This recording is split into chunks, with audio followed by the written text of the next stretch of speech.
আমাদের কামদুনি তো ১৩ বছরের লড়াই। ১৩ বছরে বিগত সরকারের আমলে আমরা বিচার পাইনি। আপনারা দেখেছিলেন ফাস্ট ট্র্যাক কোর্টে যাদের ফাঁসির আসামি তাদেরকে হাইকোর্টে এসে ছেড়ে দেওয়া হয়েছিল, বেকসুর খালাস করে দেওয়া হয়েছিল। তো সেই সময় বিরোধী দলনেতা ছিলেন মাননীয় শ্রী শুভেন্দু অধিকারী মহাশয়। উনি আমাদের গ্রামেও গেছিলেন, মিছিলও করেছিলেন, মিটিংও করেছিলেন। তো উনি বলেছিলেন যখন সরকারে আসবো বিচার পাইয়ে দেব। সুপ্রিম কোর্টে সবাইকে ছেড়ে দেওয়া হলো, বেকসুর খালাস করে দেওয়া হলো, হাইকোর্টে বেকসুর খালাস করে দেওয়া হলো সবাইকে। তারপর শুভেন্দু অধিকারী কিন্তু আমাদের হাতটা শক্ত করে ধরেছিল এবং সুপ্রিম কোর্টের সমস্ত উকিলের ব্যবস্থা উনি করে দিয়েছিলেন। সুপ্রিম কোর্টে কেসটা বিচারাধীন চলছে। তো আজ আমরা আবার বিচারের জন্যই, বিচারের দাবিতেই, যেহেতু নতুন সরকার এসছে, আমাদের আবার দাবি যে আমরা যেন বিচার পাই এবং কামদুনির ফাইল পুনরায় খোলা হোক। মাত্র দাবি, আমরা বিচার চাই। বিগত সরকারের আমলে বিচার পাইনি, এই সরকার যেন কামদুনিবাসীর বিচার পাইয়ে দেন।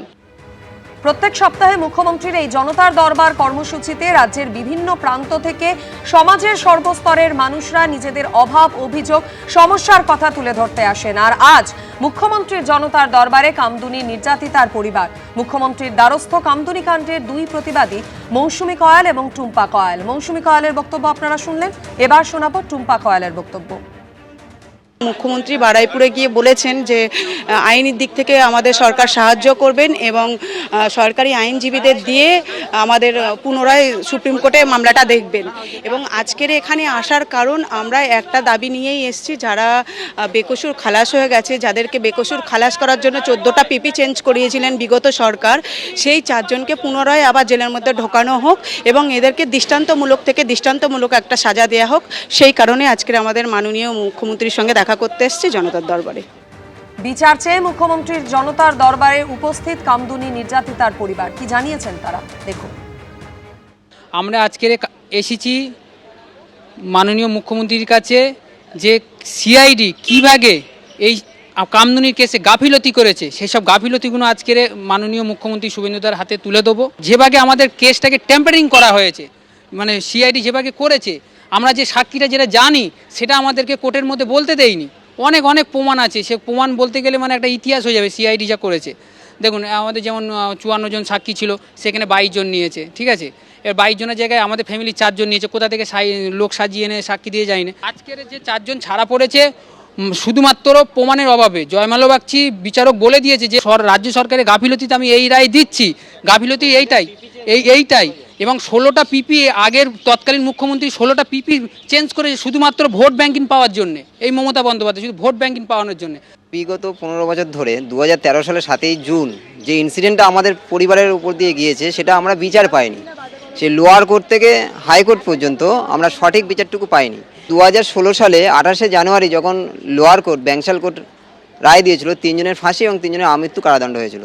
কিন্তু 2016 সালের 31শে জানুয়ারি অভিযুক্তরা হাইকোর্টে আপিল করেছিল। সেক্ষেত্রে 2023 সালে 6ই অক্টোবর মাননীয় বিচারপতি জয়মাল্য বাগচি এবং অজয় কুমার গুপ্তার ডিভিশন বেঞ্চ সেখানে একজন ফাঁসির আসামি এবং 3 জন আমৃত্যু কারাদণ্ড প্রাপ্ত আসামি, তাদেরকে বেকসুর খালাস দেওয়া হয়। এবং আমরা বর্তমান সরকারের কাছে এটাই চাই যে আমরা বিচারটুকু যেন পাই, সেটা যেন মাননীয় মুখ্যমন্ত্রী নিজের মনিটরিংয়ে বিষয়টা দেখেন। তৃণমূলে একের পর এক শিবির বদলের মধ্যেই এবার মদন মিত্রকে নিয়ে তৈরি হলো জল্পনা। ঋতব্রত তৃণমূলের উত্তর কলকাতা জেলা সভাপতি সন্দীপন সাহার বাড়িতে মদন মিত্র গতকাল স্বর্ণকমল এবং সন্দীপন সাহাদের তারাতলার বাড়িতে পৌঁছে গিয়েছিলেন কামারহাটি তৃণমূল বিধায়ক। যদিও মদন মিত্র যেখানে পৌঁছলেও বাড়িতে ছিলেন না স্বর্ণকমল সাহা, সন্দীপন সাহারা, এমনটাই খবর। তবে ফোনে তাদের মধ্যে কথা হয়েছে বলে জানা গিয়েছে। স্বাভাবিকভাবেই খবর ছড়িয়ে পড়তেই শুরু হয়েছে নতুন জল্পনা।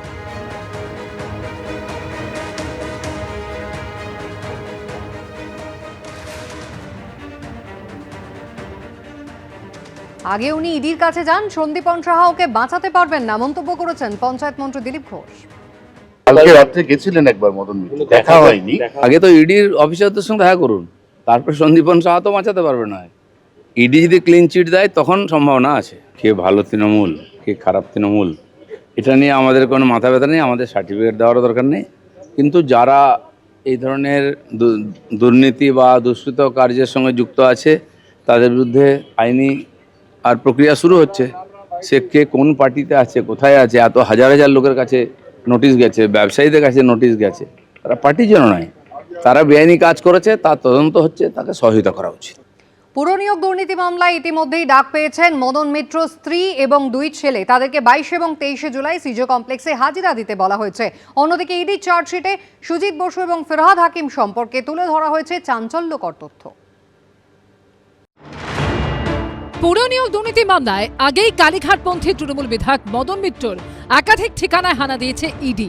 এবার কেন্দ্রীয় এজেন্সি স্ক্যানারে কামারহাটি তৃণমূল বিধায়ক ও প্রাক্তন মন্ত্রী মদন মিত্র স্ত্রী অর্চনা মিত্র এবং তাদের 2 ছেলে স্বরূপ মিত্র এবং শুভরূপ মিত্র। ইডি সূত্রে খবর, তাদেরকে 22 ও 23 জুলাই ব্যাংকের নথিপত্র নিয়ে সিজিও কমপ্লেক্সে হাজিরা দিতে বলা হয়েছে। তীব্র নিন্দা করি। ইডি হচ্ছে বিজেপির ডান হাত, ওরাই তো বিজেপির হয়ে সব কাজ করে। মদন মিত্র আমাদের ইলেক্টেড এমএলএ, তাকে এবং তার পরিবারকে হ্যারাস করা অন্যায়।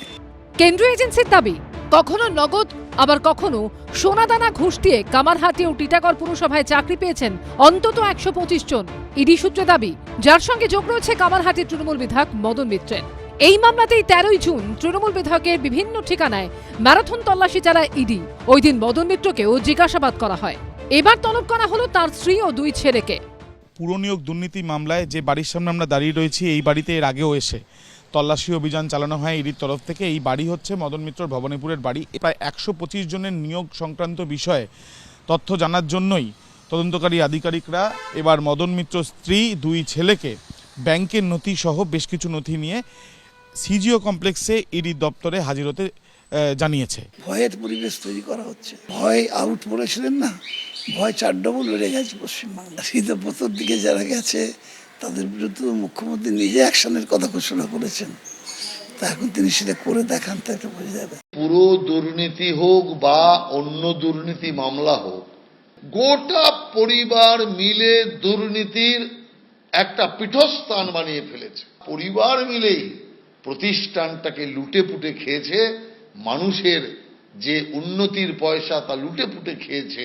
চাকরি বিক্রির পর চাকরি বিক্রি করেছে গোটা পরিবার, আর তার লাভ নিয়েছে গোটা পরিবার। পুরনিয়োগ দুর্নীতি মামলায় ইতিমধ্যে গ্রেফতার হয়েছেন প্রাক্তন দমকল মন্ত্রী ও তৃণমূল নেতা সুজিত বসু। তার নামে সাপ্লিমেন্টারি চার্জশিটও জমা দিয়েছে ইডি। সূত্রের খবর, যেখানে কেন্দ্রীয় এজেন্সির তরফে দাবি করা হয়েছে দক্ষিণ দমদম পুরসভার ভাইস চেয়ারম্যান নিতাই দত্তর অফিস থেকে পাওয়া নথি অনুযায়ী তাকে জিজ্ঞাসাবাদ করা হলে তিনি জানিয়েছেন সমস্ত কাউন্সিলররা একসঙ্গে ঠিক করেছিলেন প্রত্যেক কাউন্সিলর 2 জনের নাম সুপারিশ করতে পারবেন। প্রত্যেক চেয়ারম্যান ইন কাউন্সিল 5 জনের নাম চাকরির জন্য সুপারিশ করতে পারবেন। ফিরহাদ হাকিম 6 জনের নাম সুপারিশ করতে পারবেন। ফিরহাদ হাকিমের সুপারিশ করা 6 জন চাকরি প্রার্থীর বিষয়টি দেখে নেওয়ার কথা বলে দক্ষিণ দমদম পুরসভার বোর্ড। সুপারিশের তালিকায় ববিতা এবং সুচিত্রা বলে লেখা থাকতো, নাম সুপারিশের আলাদা ফাইল ছিল। এর পাশাপাশি চার্জশিটে ইডি দাবি করেছে আলোক কুমার মজুমদার, গৌরব সিংহ, সুদীপ সিংহ, অরুণ মন্দা নামে যারা দক্ষিণ দমদম পুরসভায় চাকরি পেয়েছেন তাদের সুপারিশ করেছিলেন সুজিত বসু। হেল্পারের সুপারিশ তালিকায় ববিদা সুচিত্রা বলে নাম লেখা ছিল। মজদুরের চাকরির তালিকায় ববিদা সুচিত্রা লেখা ছিল সুপারিশকারী হিসেবে। আবির দত্ত, দীপক ঘোষ ও আশাবুল হোসেনের রিপোর্ট, এবিপি আনন্দ। এবিপি আনন্দ, এগিয়ে থাকে, এগিয়ে রাখে।